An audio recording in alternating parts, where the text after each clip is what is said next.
Hello children, today we will be doing the recap of lesson synthetic fibers and plastics. Okay, fine children, we have already discussed this lesson synthetic fibers and plastics. So today we will do the recap of this lesson.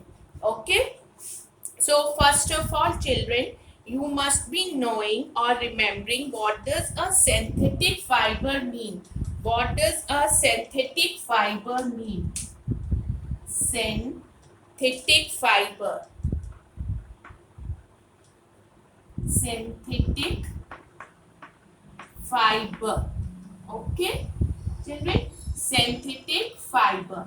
The name is synthetic fibers and plastic. A synthetic fiber is a polymer or small units of chemical substances. What is children synthetic fiber? It is a polymer of a small units. It is a polymer of small polymer of small units children. Polymer of small units of what children? Of chemical substances. This is a synthetic fiber. Okay, this is a synthetic fiber. What is synthetic fiber? Synthetic fiber is a polymer or small units of chemical substances. This was about the synthetic fiber children. Okay, now we have discussed in this two terms children. One is about a small units, okay, and one more about the polymer. So what does this small unit and the polymer means? What does this small unit and the polymer mean? Already we have discussed children. We are just revising it children. So that small unit, small unit. What is this small unit children? This small unit is a monomer. The small unit is a monomer. Fine children. Now what is this polymer? Now monomer, the small unit is a monomer. Clear? Now next one was the polymer. The large chain formed by many such monomer is called a polymer. When a large chain is formed, the large chain formed of many such monomers is called polymer. What is it known as? Polymer children. Again I am telling you, a large chain formed. A large chain formed by many such monomers is called a polymer. Okay children. Now again, how to understand it more easily, in which it means polymer it is children. What does this poly means? Polymer. And what does this mer means? Poly means what children? It means many.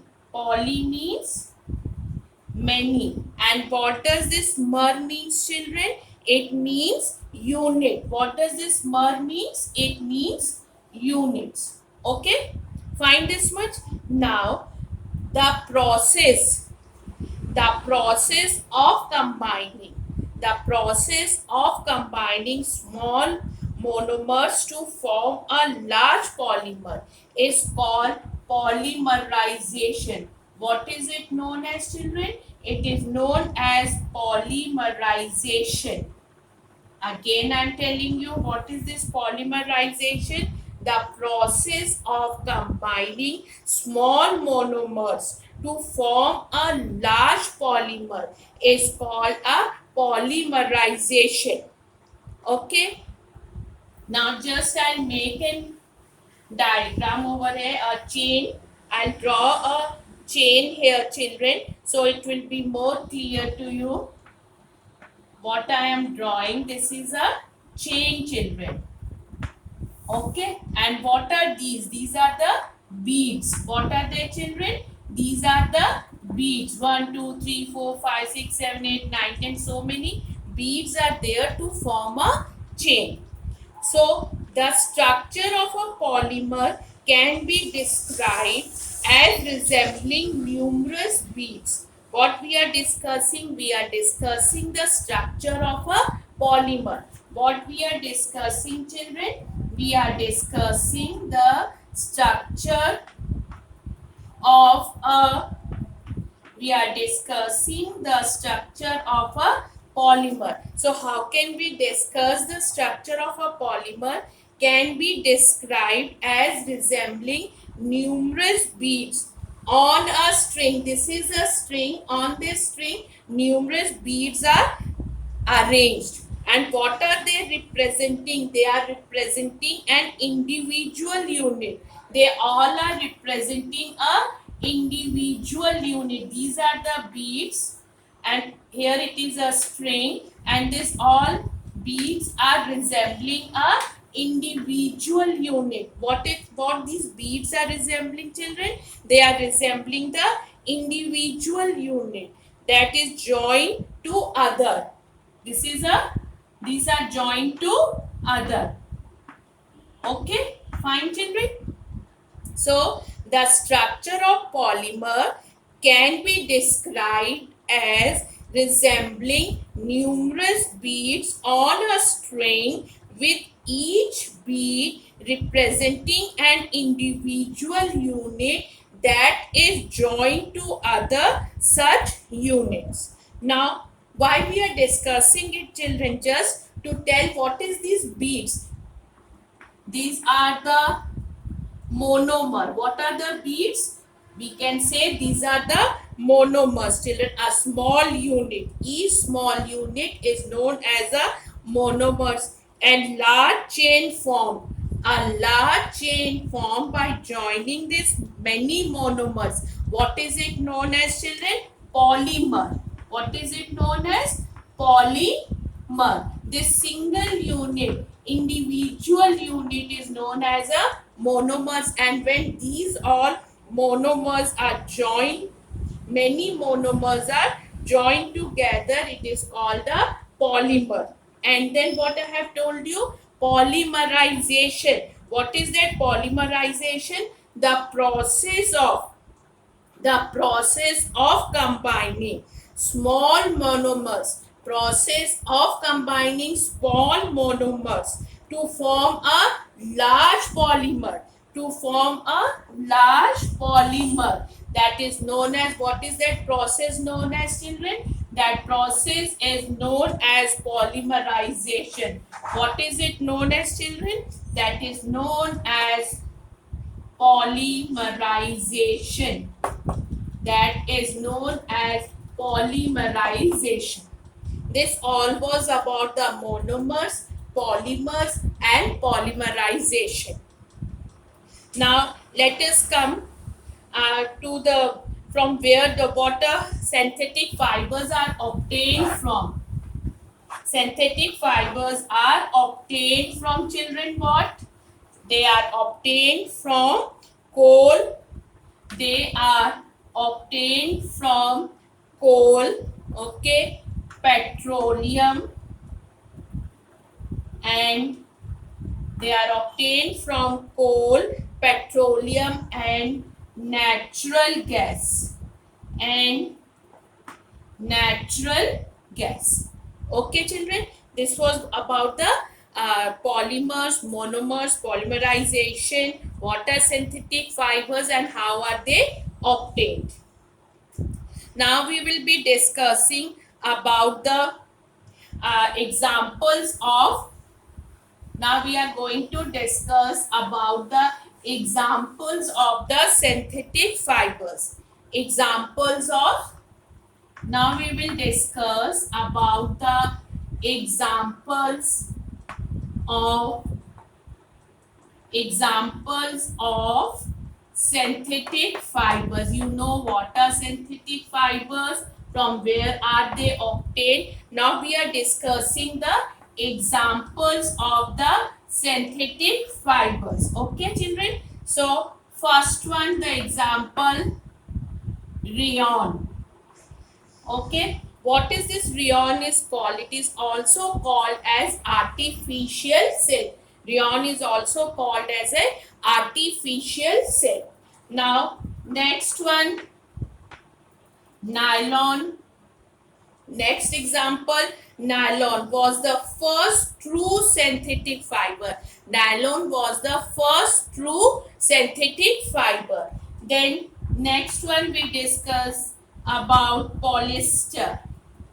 Now polyester is a group of different synthetic fibers. Polyester is a group of different synthetic fibers. Then next one, acrylic. Acrylic is closely, this resembles closely to wool. Closely it resembles to wool. Then spandex. Spandex and also known as lycra. Spandex is also known as lycra. These are the examples of synthetic fibers: rayon, nylon, polyester, acrylic and spandex. You also have studied all their uses also children and their properties also. Now what are the advantages of synthetic fibers? Advantages of synthetic fibers. Advantages of synthetic fibers. What are their advantages children? They are tough, strong. What are their advantages children? They are tough, they are strong, okay, and they are wrinkle free. They are wrinkle free, okay, fine children, and they absorb less water. They absorb less water, okay. Then they absorb less water. They are elastic. They are having a good elasticity children, and then they are light in weight. What it is children? They have a light weight. They have a light weight, okay. Tough, strong, wrinkle free, absorb less water, elastic and light in weight children. So these are the, what are that? These are the advantages. What are that? These are the advantages of synthetic fibers. Now after that we'll discuss the disadvantage of synthetic fiber. Disadvantage of synthetic fiber. What is the disadvantages of synthetic fiber? That synthetic fiber catch fire easily. This synthetic fiber catches fire easily. This is the disadvantage. Now we'll start with plastics children. Now we'll just revise this term, plastics. Plastics are also polymers. Plastics are also polymers children. In plastic, the arrangement of the individual units may be linear. It can be linear or children, what it was? Linear or cross-linked. It can be linear or cross-linked. What is it? These are the arrangement of the individual units that can be linear or that can be cross-linked. Okay, now how many types of plastics are there? Now types of plastics. types of plastics. So how many types of plastics you have studied, children? That is thermoplastic.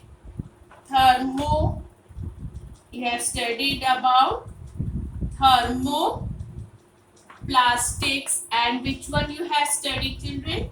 Thermosetting plastic. Okay, thermoplastic and thermosetting plastic. Now, how to define this thermoplastic? Plastics that can be reheated and remolded. They can be reheated and remolded. These can be, children, reheated and remolded. Which one, children? Thermoplastics can be reheated and remolded. They can be reheated and remolded. Example are PVC, polyvinyl chloride, and LDPE is the example.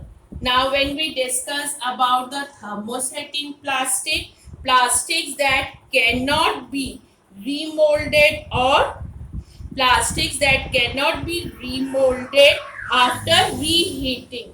These cannot be remolded after reheating. They are known as thermosetting plastic. And the examples are bakelite and melamine. Okay, now next we will discuss, this was the types of plastics. Okay, what was it, children? Types of plastics. Now, what are the properties of the plastic? Properties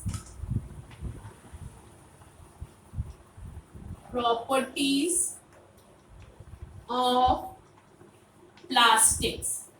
Now we are discussing the properties of plastics. What we are discussing now? The properties of the plastics, children. So what is the first one we can say? The plastics are poor conductor. The first property can be that the plastics are poor conductors of electricity. They are poor conductors. They are poor conductors of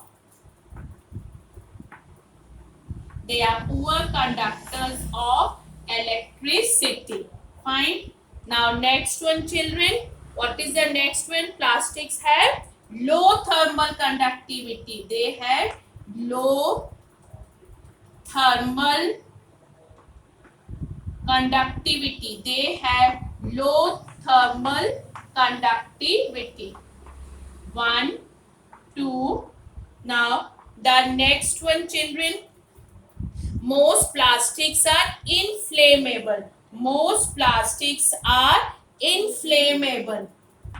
Most plastics are inflammable. Okay, fine. Now next one can be this one. What was that, children? They are insoluble in water. The plastics are insoluble in water. Plastics are insoluble in water. And which one is left? Plastics do not corrode or rust. Plastics do not corrode or children rust. These all are the properties of plastics. 1, 2, 3, 4 and 5. Okay. Now we'll come to the next one, some important types of plastics, children. Some important types of plastics. Some important types of plastic. We are going to discuss some important types of plastic that are PET, PET, okay, HDPE. Just learn all their full forms also, children. LDPE, PVC, then PP and PS. These are the important types of plastic. And just revise their uses also. You should know their full form and their uses, children. Clear? Now, after that, plastics and the environment. What was the next topic, children? Plastics and the environment. Okay. Next is the plastics and environment. Plastics and environment. We are going to revise now, children. As you know, plastic is not environment friendly. It is not environment. It is not environment friendly. Okay, and it is non-biodegradable, children. That also you all know. It is not environment friendly, and it is a what it is. Which type of substance is a plastic? Plastic is a non-biodegradable substance.